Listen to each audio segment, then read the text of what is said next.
वहीं इंदौर में गोलीबाज लीडर पर एक्शन सामने आया है। इंतजामिया ने बुलडोजर से ढाई है कोठी। अफसरान पर लीडर ने की थी फायरिंग। सरकारी जमीन पर बनी कोठी गिराई गई। बीजेपी का लीडर है मुलजिम सुरेश पटेल।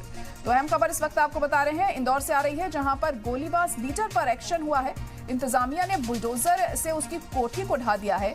अफसरान पर लीडर ने फायरिंग की थी। सरकारी जमीन पर कोठी बनी थी जिसे गिराया गया। बीजेपी का लीडर है मुलजिम सुरेश पटेल, जिस पर यह कार्रवाई की गई है। बुलडोजर कार्रवाई सुरेश पटेल पर की गई है और बताया जा रहा है कि गोलीबाज लीडर पर यह एक्शन सामने आया है। अफसरान पर लीडर ने फायरिंग की थी और सरकारी जमीन पर जो कोठी उसकी बनाई थी उसको गिराया गया है। बीजेपी का लीडर मुलजिम सुरेश पटेल है, जिसके खिलाफ अब यह कार्रवाई की गई है और बुलडोजर कार्रवाई यहां पर सामने आई है।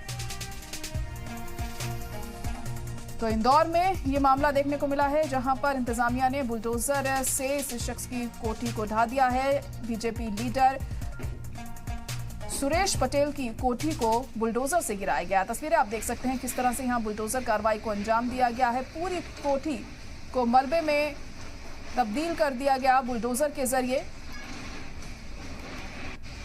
क्योंकि बीजेपी लीडर है सुरेश पटेल, जिसने अफसरान पर गोली चलाई थी, गोलीबारी की थी और उसी को लेकर ये बड़ी कार्रवाई यहां पर सामने आई है और उसकी कोठी पर बुलडोजर कार्रवाई की गई। तस्वीरें आप देख सकते हैं किस तरह से कोठी को पूरी तरह से धाराशायी किया जा रहा है, मलबे में तब्दील किया जा रहा है। तो अहम खबर इस वक्त इंदौर से आपको बता रहे हैं, जहां पर ये पूरा मामला देखने को मिला। गोलीबाज लीडर पर हुआ है action. BJP leader Suresh Patel के घर को बुलडोजर के जरिए ढा दिया गया और कोठी पर ये बुलडोजर कार्रवाई की गई है। सरकारी जमीन पर ही ये कोठी बनी हुई थी और देख सकते हैं आप किस तरह से इस कोठी को धाराशायी किया जा रहा है।